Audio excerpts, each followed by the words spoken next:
Ni hao, guten tag, assalamu alaikum. Hola, ¿cómo está? How y'all doing? Welcome to Brat Life TV, and I'm your host, Adrian D.C. Dre Johnson. And let me start by saying I'm a brat, a Nuremberg Eagle, and an Augsburg Apache. And for some of you viewers that's not familiar with the schools I just mentioned, they're cities in Germany. That's right, I said Germany. And if you're wondering, how did he get to attend schools in Germany? I was a brat. My father was in the military like hundreds of thousands of other parents or guardians that was in the armed forces. The Army, the Navy, the Air Force, the Marines. We didn't ask for that experience, but we lived it. So today, we're going to call this episode Physical Fitness. Because today, we have a guest that's an online physical fitness trainer, a man brat, a father, my brother, Nadi Leonard. Welcome to the show. What's up? Thank you. That's good, man. How you doing? Thank you for coming out. I know it's kind of early on your side of the world.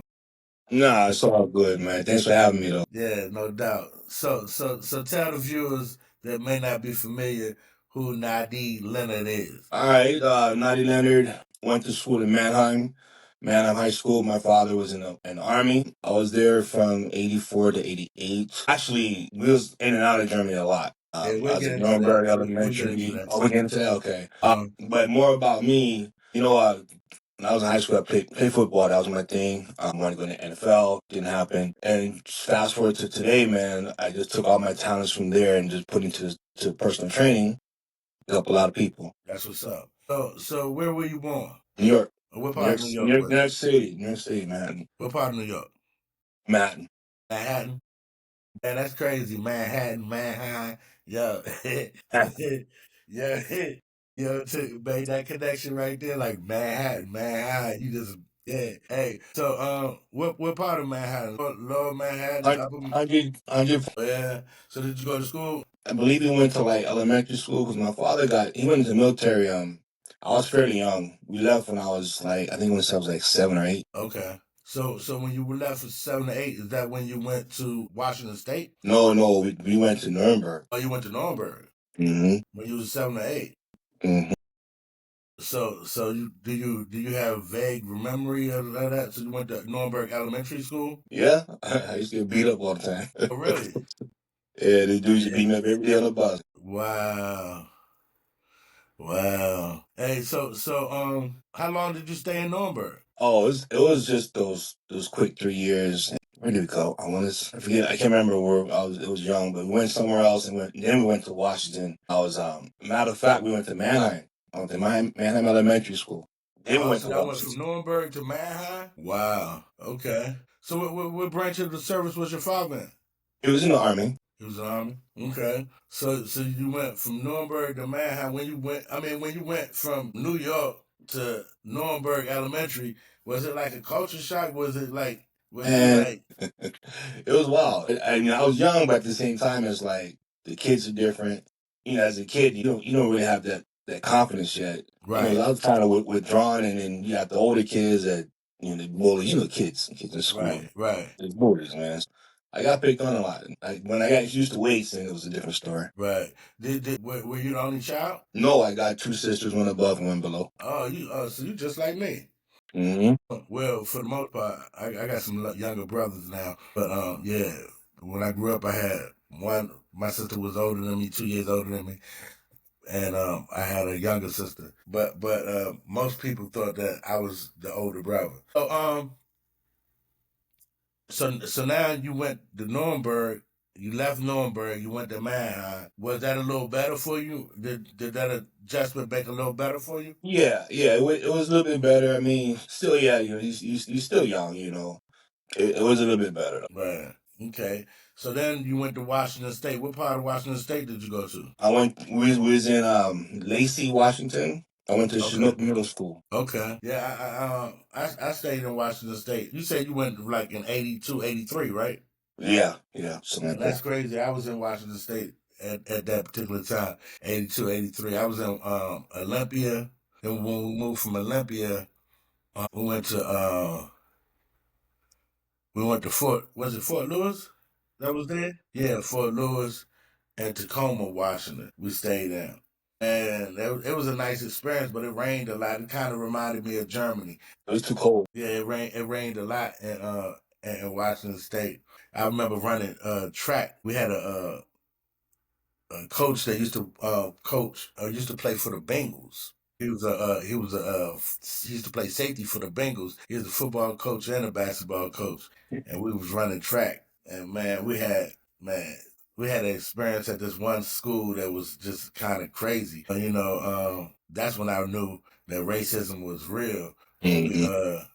When we had that experience at that school, it was traumatic. But yeah, that was one of my times in Washington State. That was like, yeah. So you stayed out in Washington State. Then when you left there, what, 83? Yeah, we hit Manheim like 83, 84 ish around there. No, because y'all went back to New York after y'all left Washington State, right? Went straight to Manheim.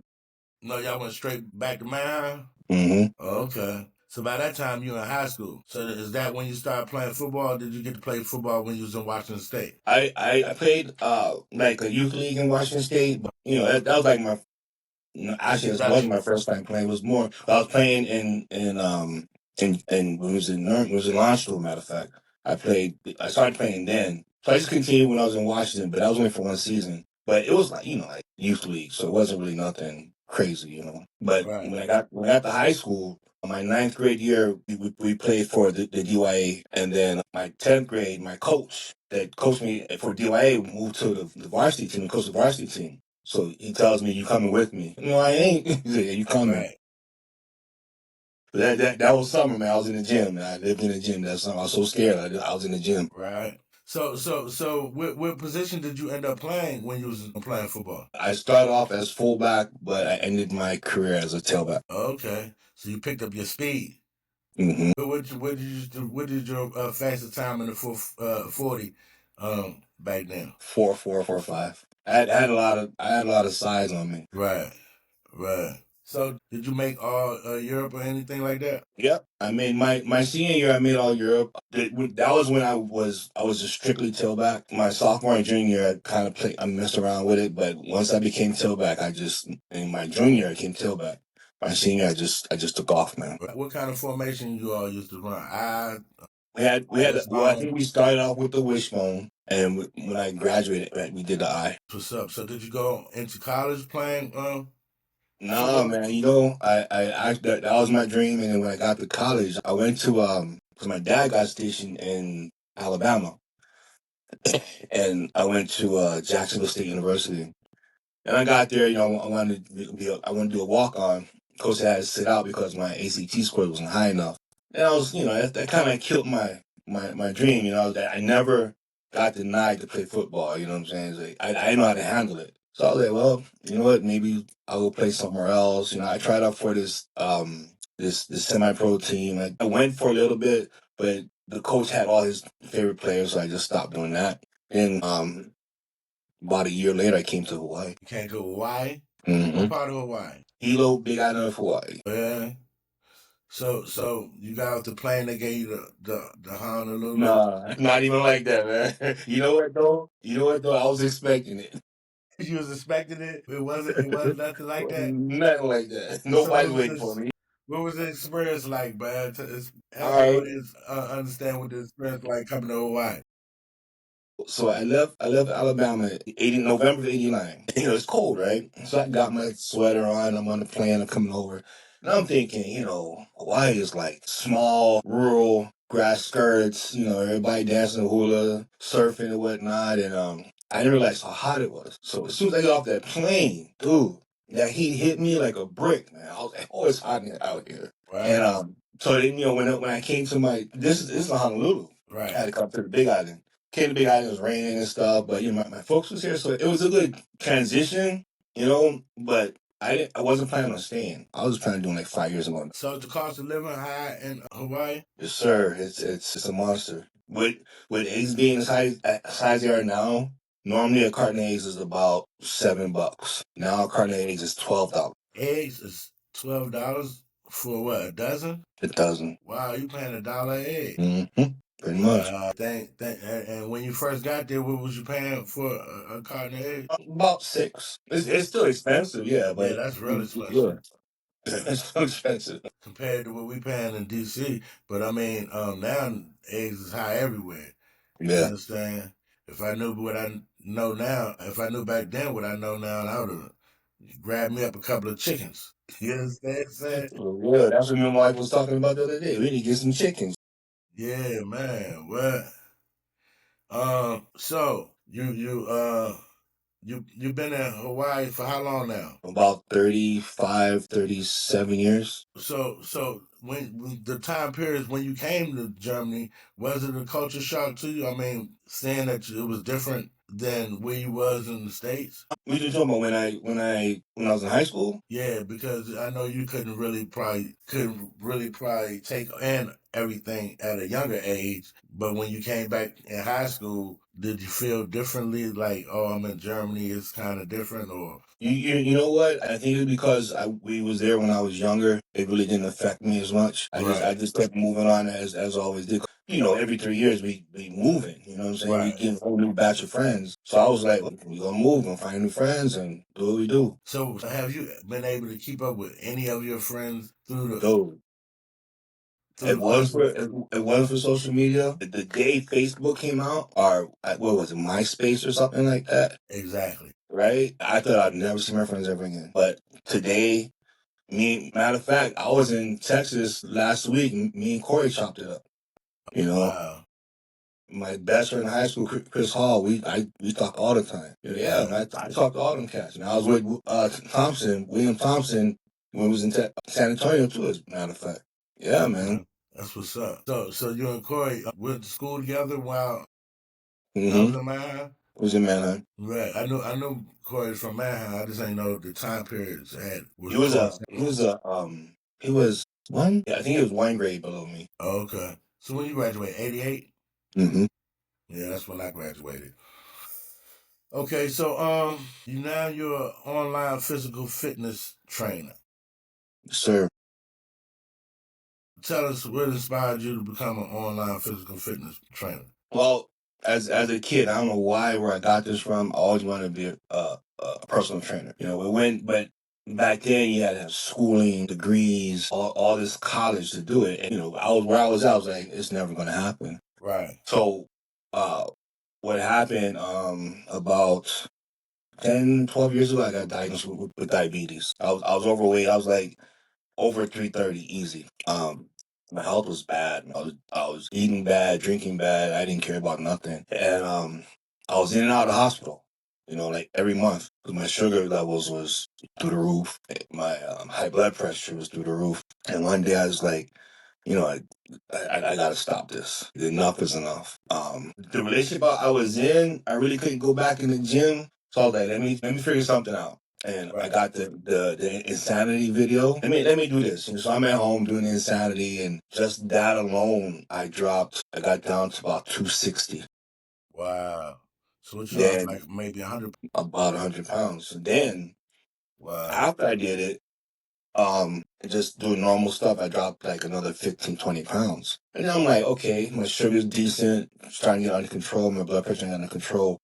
So fast forward, I'm like, now where I'm at, I'm in a place where I can get in the gym. You know, I can do these things, and I'm seeing that. So we're 55, right? And I'm seeing that a lot of people our age are dying from natural causes. You Right. know, but they're just not taking care of themselves. Exactly. I lost a few very good friends of mine that are brats because of they had nothing to do with Because of COVID, health conditions. Right. health conditions, yeah, Right. Which all stems from eating. eating, exercising, all that. Yeah. And so what inspired me is to help this generation, 40 and above, because we forget how to move. We're so stuck in our lifestyle. If you sit at a desk all day, you slowly dying. You know what I'm saying? And you gotta move, you gotta eat, you gotta do all that stuff. And I'm like, you know, we shouldn't be dying at this age. You know, of natural causes, you know what I'm saying? We shouldn't be dying at this age. We Right. should live into our 60s, 70s, if even possible. I want to be that grandpa with my granddaughter on the beach talking about, go ahead and play, honey. Grandpa too tired. I want to play with her, you know what I'm saying? And that's what it should be. So that's like I guess my calling, if you want to say, just to get. Well, a good book to read also is How to Eat to Live. It teaches you a lot about your dietary plans, and that helps with your health as well. So, what kind of dietary programs do you set up for your clients? It varies. You know, it depends on their goals, their Right. schedule. Um, I do excuse me, I do intermittent fasting. Okay. You know, I have a couple clients that their schedule's tight. They can't, so you intermittent fast. I do. I have a couple guys that are bodybuilders, so they eat 6 times a day. You know, Right. and we schedule it out to their needs. But my kind of my main program is it called 80/20. So what it is throughout the day, 80% of the time you eat healthy. Then 20% eat whatever you want within reason. If you want a burger, don't go to McDonald's. Go to like a restaurant and get a burger. Right. There's no preservatives and stuff like that. Exactly. Right. Yeah. Also, when go to the store, miss the middle aisles, get all the stuff that's around the Mm-hmm. side aisles. You Yes, sir. understand? Nope. The Yep. sides of the side of the grocery stores. Nope. That's your produce and your meats and all that. All that middle aisle is the bad stuff for you. Yeah. But I'm gonna keep it 100. I tried to work out, man, but it ain't work out. You understand what I'm saying? Yeah, come see me. I got you. I think I'm gonna change my diet, man. Become a vegetarian. I've been a vegetarian, man. I've been a vegetarian. Yeah. Hey, but so tell me, like, what's a 5 minute? Like, do you got different workout regiments for different people? You know what I'm saying? Five Yeah. minutes, 10 minutes, 15 minutes, 30 minutes. So a normal. So let's say you don't have enough time to work out. What I'm gonna do is I'm gonna schedule 3 30-minute workouts for the week. Right. There's nothing under like 5 10 minutes that's not gonna do nothing. At least 30 minutes 3 times a week. You can lose up to 15 to 20 pounds. You Okay, said how many minutes? 30. 30 minutes a day.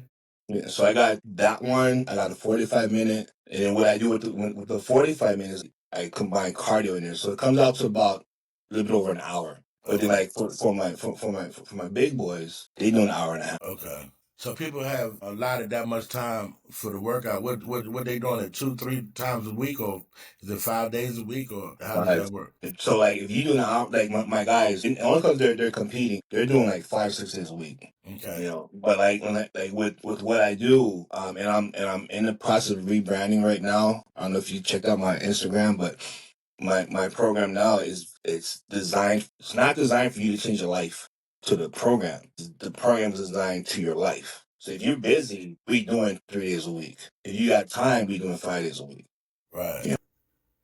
So with that, are they coming to you, or are they only on the online platform? How does this set up? I'm only online, but like where I live, you know, a lot of people know me. So I do have some word of mouth. They come to me, hey, Nadi, hook me up, whatever. But even those people, I'm online. You Right. know, if I see him in the store, we'll chop it up. You know, how's the workout coming? Da da da. But everything is on the screen. So what does a 30 minute workout consist of? What are you working? Are you So working different parts of the body, or are you working the whole body in that 30 minute time period, or each day you work different sets of the body, or how does that work? so with the 30 minutes, you want to do at least 3 days a week, right? So I do a push pull legs, right? So you can push this, everything you push, pull is everything you pull, and legs is, so like push day you're doing chest, triceps, shoulders, pull is back, maybe some hamstring curls, some bicep curls, and legs is legs. Yeah. Okay. So do you how do you capitalize off of this if it's online? Do you have a form to get paid off of it? Yeah, just like any other business, I have Square. They pay me through Square, and it just works. Okay. Okay. And you have payment plans and et Hmm. cetera? Yep. That's what's up. That's what's up. So, do you do like a scheduled time that you come on per day, or do you have a platform on YouTube, or somewhere where they can reach out to get your workout plan? I have an app that I use. Okay. I give all my clients an app. The app is filled out. all their information, their workout, their meal plans. I communicate with them through the app. Every Sunday, we have like it's called a check-in. I shoot a form out to them through the week. They fill it out. Sunday, okay, this is what we did. Challenges, wins, goals for next week, and that's what keeps them focused on to to hit their goals. You checking calories and etc. Or So yeah, I give them a meal plan. Someone brand new, I'll give you what to eat. You eating this every day, right? And then what I do is, like, back to my 80-20 is day 1, 2, and 3, you eating is structured. Right. Day 4, you eat whatever you want to eat, but don't go over this X amount of calories. Okay. Then you start over from day 1. Right. So, but the goal is to teach my clients macronutrients, so they can design their own meals. If they know, okay, I'm supposed to eat 160 grams of protein a day. Well, okay, I got chicken, eggs, steak, whatever. And then they can design their own meals. And the ultimate goal is having them be intuitive eating, where they can grab a spoon of rice and know that's half a cup, and that's all they need. Right. So how does that break down? Is it according to your height, your weight? I mean, how does that? Yeah. So there's a formula, but today's day and age technology, you can punch numbers in and it'll spit out what you need to do, right? Right. So what I do, I punch in age, height, weight, and how active they are. And then the goal, if they want to build muscle, we're going to be in a calorie surplus. We want to take weight off, calorie deficit, or just maintain, Okay, that's what's up. So tell them the name of your fitness program. And Next where Level find Fitness you, Project. and what the platform? What's the name of the platform they can find you on? Okay. So my business name is Next Level Fitness Project. All right. I am on Instagram and Facebook. Instagram is Coach_Nadi. Facebook, Nadi Leonard. Okay. So what is one of the most important lessons you learned in life? Oh, you hit deep on that one, huh? Yeah. Man, I learned that, no matter what happens to you, man, you gotta push. You gotta fight. And it's not for like your family, your kids, it's for you. You gotta get up every day and do the grind, fight them battles. Because you're number one. And if you can't take care of yourself, how you gonna take care of somebody else? And I've been through a lot these past whatever years, and that's kind of what life taught me, man. I've been in some bad places. Didn't think I was gonna come back, but I did, and I'm blessed now where I'm at. Thank God's God. blessed me with He's blessed me with a beautiful wife, home. We got a dog, an amazing dog. Even our dog is amazing. But I'm blessed, man, and I believe it's through what God put me through. He allowed me to go through these trials and tribulations to become the person I am today. And I just want to share what I have, because people are sick, man. They don't know. They're dying by the dozens. Yeah, man. I really understand you, man. It's especially in our community between diabetes and high blood pressure, one of the two of the number one killers, and that's why I was so grateful to have you on the show, because not only do I want to learn more, I want to be able to give the opportunity for the viewers to learn. Like you said, we losing brats. Not only brats, we losing family members. All from the spoon, from the phone. Right. You understand what I'm saying? And this is a serious time where we need to work out and get it together. You understand? So it's very important, and I really appreciate you coming on expressing the value of health. You understand? What is the most important? I mean, what is the three most influential people in your life, and how did they impact you? Sylvester Stallone, number one. Say who? Sylvester Stallone. Rocky? Rocky. Yes. Rocky! Rocky. That man has damn near raised me. Okay. I've seen Okay. all his movies, all his lessons to the movies. I told my wife the day he passed away, I'm taking off work. Seriously. Wow. Yeah. I mean, I can watch Rocky many times over, word for word. That's slide, man. Yeah. Yeah. Yeah. Who else, man? There's a gang of 'em. Ray Lewis, play for the Ravens. He just his mentality, man. He's physically strong. But Right. if And mentally strong. if you're physically strong with a weak mind, you're nothing. Right. And he has this saying that effort is just between you and you. Right. Yeah. And his spirituality is well grounded too. Yeah. Yeah. You know? No doubt. Huge, man. And I gotta say the Rock, Dwayne Johnson. Dwayne Johnson. Me, he's actually from here. He's from Hawaii. I haven't got a chance to meet him, but just knowing his story, where he started and where he is today, and even his beliefs and things he talks about. I live this. I live these words, like all three of them. I put this inside of me, and this is how I move. You move with strength. You think forward. You never give up. You stay healthy to the best of your ability. And share your gifts. So how I had this cat come at me one day and say, "Hey man, can I get some free stuff? Can I get some free tips?" I said, "Bro, I gotta eat too. I can help you, but brother gotta eat." Right. So how have they impacted you? Those three: Sylvester Stallone, Dwayne Johnson, and who else was your other one? Ray Lewis. Ray Lewis. How have they impacted you? Man, it's like I said, it's just their whole walk and talk. Coming up, when we was coming up, we didn't even have those kind of role models. We had Michael Jordan and heroes like that, but we didn't have like what we have today. And everything is about success, strength, power, family, love. Right. And at the end of the day, now I know these guys have bad days. Don't get me wrong. Right.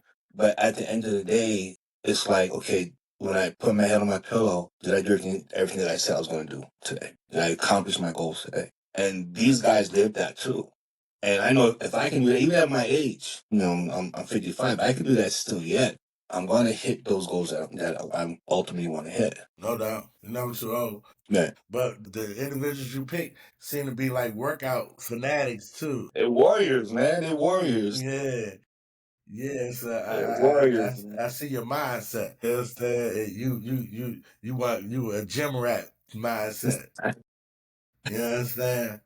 So if you could tell your 18-year-old self some advice, what would you say? Man, if I could talk to myself again, I would say, this too shall pass. Pick your head up, put one foot in front of the other. Don't pay attention to nobody but yourself. Stop listening to the crowd. Move different, move silently, and your day will come. You will shine. So before we get into the last question, I sit there and I'm listening to you, and I see that the life changing situation has really impacted you. I mean, when you had that moment of the scare of going into the hospital, are you willing to relive that with the audience to let them show the significance of this lifestyle? Oh, yeah. So, 2011, 2012, something like that. I was with my second wife, and dude, my energy level was tanked. I'd eat dinner and I'd pass out right at the table, right? You said you pass out at the table? Yeah, like I'm sleeping for like 10, 15 minutes. Wow. Because my sugar was spiking. We went to the movies and I had to go to the bathroom like 5 times. That's when I thought something was wrong. Okay, I gotta get checked. And so I went to the doctor. If you urinate a lot, you go high. Right. Because your body trying to get rid of all that stuff, right? So I went to the doctor. He checked my blood. It was 666. Wow. I was like, whoa. Okay. So, I'm like, okay, I gotta get healthy. So I stopped drinking, cut out sugar. I got better, but you talking about alcohol? Okay. So I got better, but I wasn't consistent with it. I didn't really adopted the lifestyle that I have to change, right? And so every month I go to the hospital for this, come out. Blood sugar up, go to the hospital for that, go to the hospital for this. And the doctor told me, he said, if you don't change, you're gonna die. I was like, I had to have that talk with myself. Like, dude, I was 41, something like that, 42. Wow. Right. I cannot die. I knew I call it intuition, whatever. I knew there was great things for me. Right. I knew down the road I'm supposed to do something, and I'm supposed to leave my mark. So I was like, okay, this is not the mark you're supposed to be leaving. Right. Right. Exactly. Right. And so I had to think, okay, what can I do? What can I do to improve my health? And one thing I knew, man, growing up in high school, we always had the gym. We always had, no matter what, we Always could had. go to the sports arena, get in that gym room, bang it out. Whenever the high school basketball games were going on, I was in the gym. I was in the gym room, banging it out, you know? Okay. And so I started there. You know, I didn't know nutrition yet. I was just lifting, eating, and I had to learn because even though I lifted, I would eat like some crappy food and up again. And I think the biggest thing was because my marriage at the time it wasn't a good one, and so it was that my health. My kids were living with my first wife. It was just a big bunch mixture of things that was coming at me, and I had to make sure that I took Life. care of myself first. Right. Life be life. Right.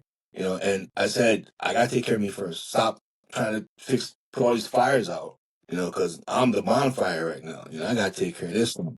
So that's when it hit me, and like when I actually left in 2016. I went back to New York. I was living in my sister's laundry room. All I had was a couch and a table. And I got a job at CVS. I walked to work about a mile. Then I walked from work to the gym about a mile and a half, and from gym to home was about a mile and a half every single day. And that's when my journey to meet today. When today, that's when it started because I had my sister, who is my best friend now. She's my ride or die. I had my mother, my aunt, I had my whole family there. People to help me be better, encourage me. You know, it's just if it Support wasn't for system. them. That support system is definitely needed when you're going through a journey like that. You know what I'm saying? Because you gotta watch. Like I said, you gotta. It's a lifestyle. It's not just it's a whole lifestyle. You know, fitness is a lifestyle for real. You wake up. You gotta wake up to the right diet. You gotta go to sleep to the right diet. You gotta have a work. You gotta have time set aside to work out. And like you said, 30 minutes to an hour and a half. You know, some people doing it 2 times a day. They doubling Mhm. up. You know what I'm saying? 2 a days. Fitness is important, especially in this day and time. You know what I'm saying? As we got older, you know, it gives you longevity in life. It helps you be here longer. So yeah, we definitely want to take time to work out. And you know I joked earlier about me working out and it's not working out, but you know, keep working at it, and it'll get. Yeah. States. Keep getting at it, keep poking at it. You know, a lot of people don't understand that muscle is the fountain of youth. The more muscle you have, the longer you live. You know, so as we get older, we don't work out or don't do what we're supposed to be doing. We lose muscle. We lose it faster than if we was younger. So that's why, you know, I talk to my clients now about longevity. You have to build muscle. Like these women, they get on a treadmill for 2 hours, they ain't doing nothing. They got strength training. Strength training is where it's at. You know, you still burn fat. You burn better than cardio. You know, it's about strength training. You want to live long and build muscle. So, you got one last question. What does it mean to you to be a brat? It's a blessing, man. I used to tell my friends here in Hawaii. I say, you know, I used to live in Germany. I used to travel all over Germany when I was a kid, and they trip out. And I say, yeah, I've been to places that people pay money for, and I lived there. Exactly. You know, Exactly. and I've seen other cultures, and I also do sales. But when I talk to my coworkers, I'm like, yeah, I've done this. I've been to Germany. I've been to France, to Spain. You know, we used to go to Spain for spring break. What? Yeah, Spain for Right. spring break, right? Exactly. Like it was It was nothing. nothing. Yeah, Right. you know, they trip out, and so the and then the friendships, man. Like Corey is he's not my friend, he's my brother. Chris Hall is not my friend, he's my brother. You know, and it's we all family. You know, it's We all are. no matter what happens, they got my back. I got their back because we've all experienced the same thing. Every 3 years, pick up and go, get a Had to new go batch of somewhere. friends. You know what I'm saying? And the bond builds because we have that common experience. You know, and it's a blessing I was able to do all that when I was under 20 years old. Exactly. Yeah. So yeah. To piggyback on that, you know, for one, just like right now. I was talking to a friend of mine. He was like, "Yo, some of them interviews, most of the interviews, it seem like you know everybody." I'm like, "Man, I don't know a lot of the people I'm interviewing. You understand? But you know, it's just how the brats communicate. You understand?" We lived the same life for so long, man, with the traveling. Just like you was in Washington State in 82, 83. I was in Washington State in 82, 83. But we're from 80 to 82, I think, was one of those. Either way, it's like we packing up, we rolling. We packing up, we rolling. You understand?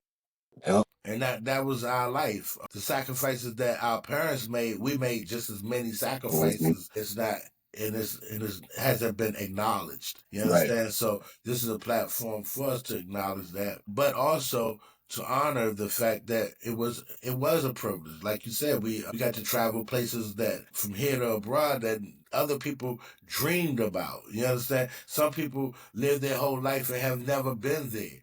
You understand? And that's where I fall victim of not really appreciating it when it was in my face. You understand what I'm saying? I'm man enough to admit that. You know, I made some mistakes. You know, things happen. But with that, this is the time of the show where we have a moment of silence for some of the brats that's passed before us, because I know it's something that you may miss, and I know it's something that I miss. And, you know, I just like to honor those that's not here and didn't get a chance to tell their story on this platform. So we do that by having a moment of silence for them. All right, salute. All right, we want to thank my brother, Nadi Leonard, for being on the show and teaching us about physical fitness, teaching us about health and, you know, getting ourselves together, especially at the ages we are as brats. You know, even the young people, we got to stay healthy. You know, I know some people that's skinny as a mug that's got sugar diabetes. You know what I'm saying? Eating is healthy is a good part of living and living longevity. In our community, we have a lot of diabetes. We have a lot of high blood pressure, and we wanna combat that. So my brother's telling us to work out. Get on his platform. What's your platform again, brother? Nadi, I'm sorry, Coach_Nadi on Instagram. Coach_Nadi. So go get on there and get the coach to teach you and train you on how to be successful in this walk of life of fitness. And thank you for coming out, brother, and teaching us. Thanks for having me, man. Totally appreciate you. Everything, what you're doing is huge, man. Appreciate it. Thank you, brother. And thank the brats. Tune in again. Same brat channel, same brat time. Till then, peace.